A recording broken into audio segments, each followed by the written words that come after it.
Hey folks, Papa Boris here, playing a new game, Shotgun King. This is a hidden gem. It's one of the few truly original roguelikes I've ever played. There's just no other game quite like it. We're going to just dive into a run here, and I'll explain as I go if you've never seen it before. I'm going to be playing on Throne mode, which is kind of like the traditional roguelike mode.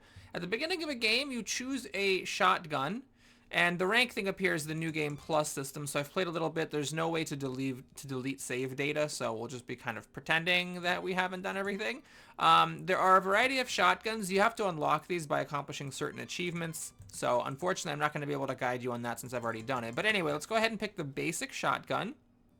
Your stats are as follows. This is how many bullets you can hold in your chamber. This is how many bullets you have in your like bandolier to replace the ones that you shoot. Firepower is damage, fire range is how far you can fire, and spread, that's like the arc of your shot. I'll show that as we get started. There's a story which we're going to skip past, and let's talk about the game. So your task is to kill the White King on 10 increasingly challenging levels.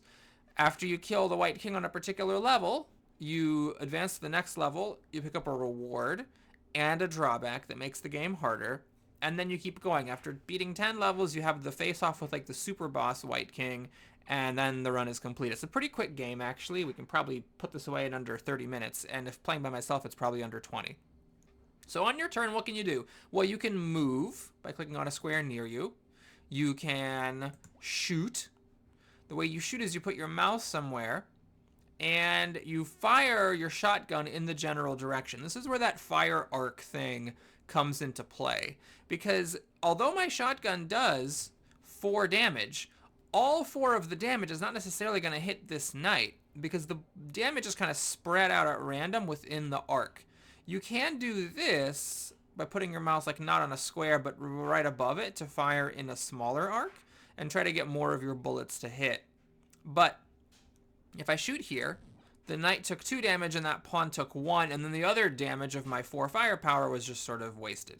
When you hover over a piece, you get some information. So you can see this knight has 1 HP remaining out of 3 that it began with. And also there's a little hourglass symbol. This represents the piece's speed. So the way it works is that the white pieces each have a speed. Pawns you can see have a speed of 5, bishops 3, knights 3, the king is 4. And every turn that you take, the speed timer counts down. When a piece wobbles like this, that means that it's about to move. Now, in case it wasn't obvious, this game follows chess rules. It's been a trend for a while now. A lot of people making chess-themed games. I think this is the only one that's actually worth anything whatsoever. Most of them I think are kind of dumb. But in this game, a little bit of chess knowledge does help, so you can try to navigate the board and make sure you don't get hit. For example, I know if I step here, this knight cannot check me in one move, and if I'm on dark squares, the light squared bishop can never touch me. Now you have a shield. What this does is it just basically stops you from making a stupid move. If I go here, for example, the shield is going to pop off. Bip. And it's going to flash this pawn, meaning if I go here, I will be putting myself in check. Now I can click here, and then I will die. This pawn will kill me. And I like this a lot. It's a cool feature because it basically prevents you from losing a run due to accidentally misclicking or not realizing there was a bishop across the board touching the square that you're about to step into. It ensures that, or at least makes it more likely that if you die, it's because you actually got mated. It's because the white pieces surrounded you and you were in a position where you could not put your king out of check. Now you can change how many shields you have in the menu, so you can play with 0 if you want, or you can play with more. Anyway, let's go ahead and take a shot. And I'm going to blast this knight. And now you can see that this shotgun is empty. So when you move, you reload your shotgun. You can also click on the shotgun to reload it manually. But I'm going to just fire a couple of shots here. What you can eventually have happen is you can run out of bullets. And when you... Oh, okay. I should have done this better to illustrate it. Because every time you move when your shotgun is... Every time you move, when your shotgun is empty, it reloads. But if you move when your shotgun is full, you get an extra bullet in your bandolier. So it is possible. It is possible to run out of bullets completely. And when you do, you cannot reload. So all you can do then is just move and slowly bring back bullets into your shotgun. Now, because I've allowed these 2 pawns to promote to queens, I'm in a little bit of trouble. So let's go ahead and use our other feature here, the soul card. When you kill a piece that's not a pawn, you get a soul card.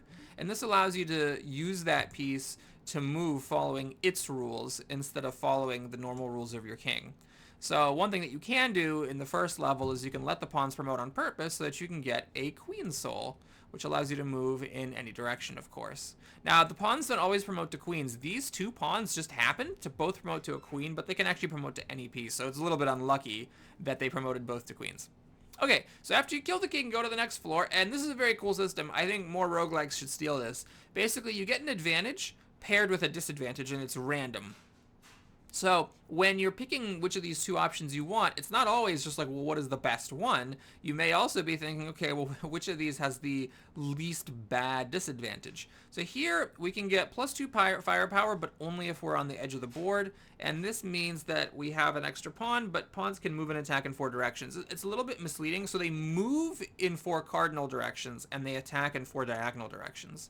This one here is you enter stealth mode for 2 turns when you kill a pawn. So what that means is that you can move around through spaces that are in check. And then the final countdown means you have only 12 turns to win when there are 6 pieces left on the board. Let's go ahead and grab this. I'm not necessarily going to be on the edge of the board that much, but I'll try to be on a little bit more often since I have that card. And 2 firepower is a really big deal. In fact, let's head over to the edge of the board right now. And we'll just kill this knight for safety, and then we'll stay here, and I'll reload the shotgun. We're just going to pummel this king. All right, there we go. See, it's a quick game. You know, you can sometimes kill the king very quickly. All right, here we have 1 grenade. So there's a lot of different mechanics. You got grenades, there's swords, there's searching, there's pushback, pierce, a whole bunch of stuff. So here we have a grenade. You right-click on a square. The grenade lands on that square, then it bounces randomly, and then it blows up. And what this does is it also makes it so that in addition to having a grenade, your grenades inflict bleed. When a piece is bleeding, it will take extra damage every time it's hit. Rats are a cool one. Whenever you kill something, a rat pops out of it and bites the nearest piece for a damage. Now, I really hate this thing. So you get a disadvantage, and it's different depending on which square you're standing on, either -1 firepower on white squares or a huge fire arc on black ones. So we're going to take the lookout tower. What this does is it adds an extra rook to the board after 20 turns, and if you take other backup cards are the ones that add pieces to the board after a certain number of turns, they will come a lot earlier. But that's fine. I don't mind backups coming sooner. I don't want to have always a 30 fire arc or a -1 firepower. Okay, so let's do what we did last time. We'll just go to the edge of the board and enjoy a massive firepower boost. Okay, I was shooting kind of at the limit of my range. It flashes red when it's sort of at the limit of your gun's range. Alright, now on the 3rd level, you always have to add a white queen. You cannot escape. You can't escape her! You cannot escape adding a queen. So here we can just freely choose as to which advantage we want. So this lets you pick up souls from pawns. I don't use the souls very much. I basically just use it in case I'm desperate, so this is kind of nothing to me. And then this is search. Yeah, this is terrific. So what this lets you do is you can right-click on a piece in general to predict its next move. It's not a huge deal, but that's because it comes with search. That's the actual value. What search does is it makes it so that when you get a reward screen, you can click to re-roll it. And that's just like once every single reward screen. I did a stupid thing letting the queen checkmate me like that. So we're going to use the queen's soul to get out of it, then kill the queen to get the soul back. We'll go back to the edge of the board for +2 firepower, and we're going to slaughter that king. Alright, we now have a bonus to Blade. Ooh, okay, so I do love Blade. Blade is really fun. So what Blade does is if you're sitting next to a piece and its HP is equal to or less than your Blade amount, then you can slice it with your sword and kill it without shooting a shotgun bullet. This also increases the HP of the king, although it does reduce your fire range. I like this one a lot too, the flagstone. What this does is it puts a flagstone somewhere on the board at random, and then as you move, you can always move to it. We've got pawns and bishops move more often, but you can turn this card off if you kill all the bishops, and then this basically makes pawns move like they do in chess, and there's also an extra pawn on the board. So I think what I'm going to do is, since my fire range is a little bit low, 2 to 4 is fine. Yeah, I'm tempted by this. So since I have the search, I'm going to go ahead and just click on this to re-roll it just to see what it is. We can get 3 more ammo in our bandolier and just take away a knight and add some bishops. Now, let's go ahead and grab this. So the blade is a little bit underwhelming unless I get another blade card. But I have search, so I am more likely to be able to search it up.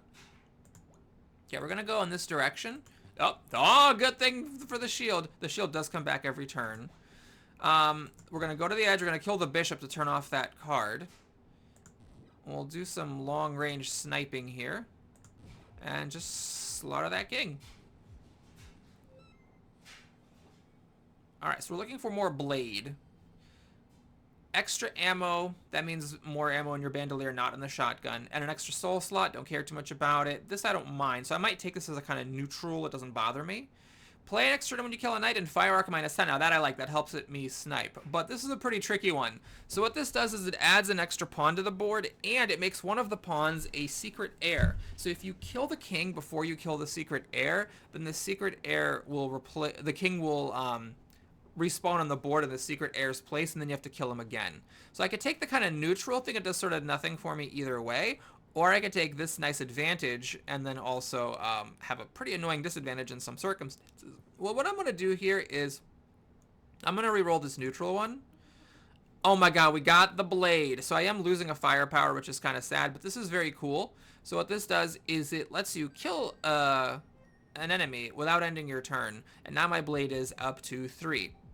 So we have a bit of a mixed strategy going on here, which is that if I get to the edge of the board, I can shoot things pretty well.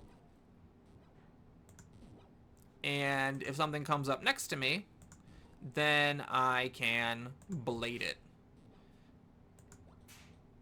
Alright, it looks like I'm in a weird spot here. Where are you going to move?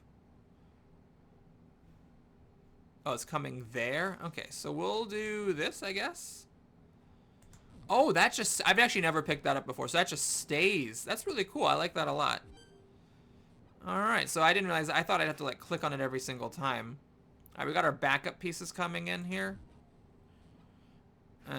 Okay, so I'm not very strong here, since I lost a firepower for picking up this Bushido card.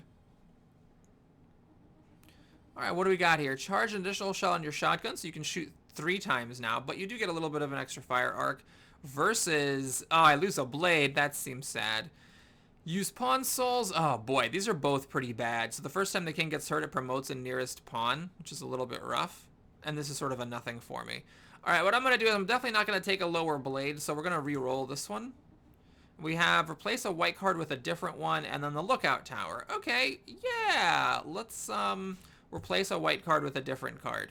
I am going to replace the queen, so we don't have to deal with the queen anymore. Oh, we get to choose what it is. Oh, wow, that's cool. So we really have to consider, you know, what we've got. You know, let's just not think about it too much. Let's just add 3 pawns. It's fine. Yeah, we'll just have a bunch of pawns on the board. They're not that scary, and without a queen, I mean, this is pretty safe, I would say. The pawns do move weird, but because this is one of the crucial things, is because the pawns don't actually attack in cardinal directions, they're not that dangerous. Also, I should have put one to the edge here. Alright, there we go, to get my +2 firepower. Since the shotgun starts with 4 firepower, but I've lowered it by 1. This is a stupid one. So we got the karma, which I definitely don't want, and then we have this, but the firepower bonus goes away once you reload your shotgun. This is interesting. Now that I have the whole blade thing going on, I could like wander in and blade stuff. So, alright, we'll re-roll this just to see if it's anything better. Replace a white card with a different one! Okay, we'll just do this. So we do have a rook now, but all rooks have less HP, so these backup rooks are going to be easier to kill, and that means they're easier to blade. In fact, how much HP does a rook have? It has... Let me just put my Seer's Orb on it. It has only 3. So if it comes near me ever, I can just blade it, because I have a blade of 3. So look, with my disguise, I can now walk here into check, and then I can kill this pawn, and just walk up here, kill that pawn, And if I shoot this bishop, I'm going to be revealed. So we'll go here. And now I don't mind being revealed because I can just kill this pawn to get back into disguise. But notice I have this. Execute a piece once per turn without ending your turn, so I can kill this bishop. And then I can kill this pawn to go into disguise. Now I can't shoot at this king from here. So I am in a little bit of a pickle here, but we'll kill this knight. I can't quite blade the king. Let's redo my disguise. We'll go here. We'll kill this without spending a turn. So I'm playing very stupidly. There's really no reason for me to play this aggressively, but, you know, just to illustrate the disguise stuff. So now I'm exposed. And I can probably shoot at this king and just... Okay, so here's how this works. If I click this button to shoot, it's going to pop the shield because I'm in check. But if I click again, it's going to let me shoot. And if the king dies from this point-blank shot, then I'm fine. And it did. So that's the end of the round. And you can actually win that way. Of course, it's a risk. If the king didn't die, then you would die because you're in check. All right, what do we got here? Plus ammo max. Oh, chance to knock enemies back is fun. And then this is fine. There's a lot of pawns on the board. This is basically a freebie. So this is piercing, which is fine. I don't want the knight to attack diagonally, so we're going to re-roll this one just in case something really amazing. I don't want this. This is a really, really strong card, one of the strongest in the game, but I actually don't want things to not come near me because I want to blade them. So we're going to do that. Add an extra ammo to our bandolier, and also we've got this nifty advantage. If I can hover over it. Yeah, that we can knock enemies back. And you can actually knock things off the edge of the board. You can even win by knocking the king off the edge of the board. Okay, so we're going to do that. We'll just do a little bit of firing over here. Okay, and then we're going to start shooting at the king. So I'm actually not in check. Yeah, I was in pretty good shape there. Alright, we got more ammo, and rooks have an extra HP, and he swaps with a rook when he's about to take damage. This is horrible because we got rooks coming in. So we've got the king shooting at you, which also sucks. It's so annoying because it stops you from, like, staying in one spot. And then we have more firepower, but more fire arc, and we lose this if someone's next to us. Boy, these are both bad. Okay, so what I'm going to do is I'm going to swap out the shooting one because the shooting I think is even more annoying. Perfect. I don't mind losing an ammo because I've gotten extra ammo from, well, from one of my cards. Okay, so I'm just losing the extra ammo that I already got, and then we get this, which is sort of whatever. You get an extra turn when you step on one of these pentagrams, and if you step on all three, then you get +2 firepower. It's not something I would normally go for, but I guess these are pretty nicely laid out, so very well. I will do it. I also have the disguise thing going on, so it's a little bit easier for me because I can just step in here, and now I have extra firepower. All right, what I'm going to do next, I think, is go here, do that. Let's just make sure I'm not in check. And I think we start shooting. I think we start shooting. Now we can kill these low HP rooks. And yeah. So I have 2 firepower for stepping on the pentagrams, therefore I didn't care too much about being on the edge of the board. Alright, final one. Add a bishop. Pawns always promote to queens, that's fine. I don't really care about this, so this is really just the bishop. And then we have more ammo, but the king has more HP, no thanks. The gems are pretty cool, so we have more regeneration, more fire range. I do prefer the one that gives you more firepower, but hey, remove a rook, add 2 bishops and a knight, and knights can promote if they reach the last. That's fine. I actually probably I forgot to search. I forgot to do my search, but that's okay. So we have a bunch of bishops. That can be annoying, but we have no queen and no rooks. The rooks do come from this backup card here. Let's get our bonus firepower. Notice it doesn't matter that I'm in check because I get an extra turn when I step on it. Now we have a ridiculous 7 firepower, 2 from that one card from the edge of the board, and 1 from, and 2 from stepping on all the pentagrams. I could just walk back and forth on all these pentagrams, I guess, but it's fine. Let's just go ahead and kill this king. The king kind of moved far away from me. I guess I need to actually step up and do this. No, notice how the knight promoted to a bishop. It's random what they promote to.